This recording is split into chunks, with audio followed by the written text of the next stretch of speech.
Right now, you are standing on a moving object. Not a car, not a train, the ground itself. The continent under your feet drifts about as fast as your fingernails grow. 2, maybe 10 centimeters a year. You never feel it. But time doesn't care what you feel. Give it 1 million years, and almost nothing you know survives. This isn't science fiction. Every number in this video comes from real geologists, astronomers, and biologists. So let's actually walk through it. 1 million years from now. Starting with the ground. Geologists at institutions like the US Geological Survey measure plate motion every year. The Atlantic Ocean widens by a few centimeters annually. Over 1 million years, that's 20 to 100 kilometers of movement. Los Angeles sits on the Pacific plate. San Francisco sits on the North American plate. They creep toward each other. In a few million years, they could be neighbors. In 1 million, the gap has already shrunk by tens of kilometers. Now, zoom out. A geologist named Christopher Scottisy spent decades modeling where the continents are heading. His maps show them slowly closing in on each other. Other researchers, like Damian Nance, gave the future supercontinent names: Pangaea Ultima, Amasia, Novopangaea. We won't see the full supercontinent in 1 million years. That takes closer to 250 million. But the drift has already begun. The Mediterranean Sea is slowly closing. Africa is pushing into Europe. The mountains that will one day rise there are already starting to form. And the mountains you know today? They're shrinking.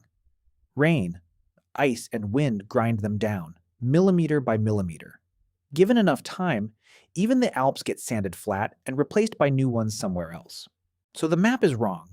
Every coastline in every atlas you've ever seen, gone or reshaped beyond recognition. Now look up. The sky changes too. Every star you can see is moving. Astronomers call it proper motion. We just can't notice it in a human lifetime. Take the Big Dipper, 7 familiar stars. They're all drifting in slightly different directions. NASA has modeled it. In 1 million years, that famous shape is broken. The handle bends, the bowl collapses. The pattern humans navigated by for thousands of years, simply gone. Then there's Barnard's star. It's the fastest moving star in our night sky. It shifts position noticeably over just decades of observation. In 1 million years, it will have crossed a huge stretch of sky. And the North Star won't be north anymore.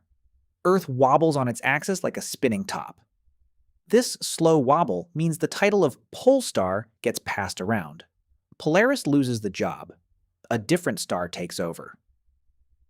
Look at the moon. Right now, it's drifting away from us, about 3.8 centimeters a year, measured with lasers bounced off mirrors the Apollo astronauts left behind. In 1 million years, the moon is nearly 40 kilometers farther away. That has a strange consequence. Total solar eclipses only happen because the moon appears exactly big enough to cover the sun. As it retreats, that perfect match slowly ends. We are living in the rare era when total eclipses exist at all. And somewhere up there is Betelgeuse, a dying red giant star in the constellation Orion. Astronomers say it will explode as a supernova, possibly within the next 100,000 years. When it does, it could shine bright enough to see in daylight. Every civilization in that window gets a new light in the sky. Then, slowly, it fades to nothing. Okay, ground's moving. Sky's rearranged. What about us? Here's an uncomfortable number. The average mammal species survives roughly 1 million years before going extinct or evolving into something new. That's the typical lifespan of a species. Our species, Homo sapiens, is about 300,000 years old. So statistically, we're young, but we're already deep into the timeline where most mammal species start to change. The biologist E.O. Wilson and many others point out something simple. Evolution never stops. Small changes stack up generation after generation. Over 1 million years, a population can drift into a genuinely new species. So the humans of the far future might not be human at all. Not by our definition. Taller, shorter, adapted to environments we can't predict. Maybe more than one species if groups get separated long enough. But here's the honest part. Nobody can actually predict what will become, because for the first time, a species can change its own biology on purpose. Medicine, technology, and choice now shape evolution faster than nature alone. The old rules bend. That makes us genuinely unpredictable, even to scientists. Now think about what you're saying right now. Your language. Languages change shockingly fast. Linguists tracking core vocabulary find that words get replaced steadily over the centuries. Old English from just 1,000 years ago is already unreadable to us. Push that to 1,000,000 years, and every word in every language today is long dead. Not translated, erased. So if you woke up there, you couldn't read a single sign. You couldn't understand a single sentence. Everything you ever wrote turns to noise. Which raises the big question. Would anything of us be left at all? Actually, yes. And it's not what you'd expect.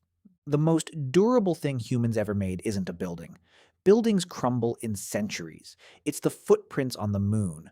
There's no wind on the moon, no rain, no erosion. Those Apollo footprints could last tens of millions of years. Long after every city on Earth is gone, a boot print from 1969 is still sitting there, perfectly sharp. Then there's the Voyager probes. 2 spacecraft launched in the 1970s, now drifting through deep space. They carry golden records, sounds, and images of Earth. With nothing out there to erode them, they could survive for 1,000,000,000 years. Longer than the human species, longer than complex life on Earth. Back home, scientists like Jan Zalasiewicz study what they call technofossils, our plastic, our concrete, our aluminum, pressed into the rock record as a thin, strange layer. A geologist 1,000,000 years from now, digging through stone, would hit one bizarre stripe full of materials that appear nowhere else in Earth's history. That layer is us.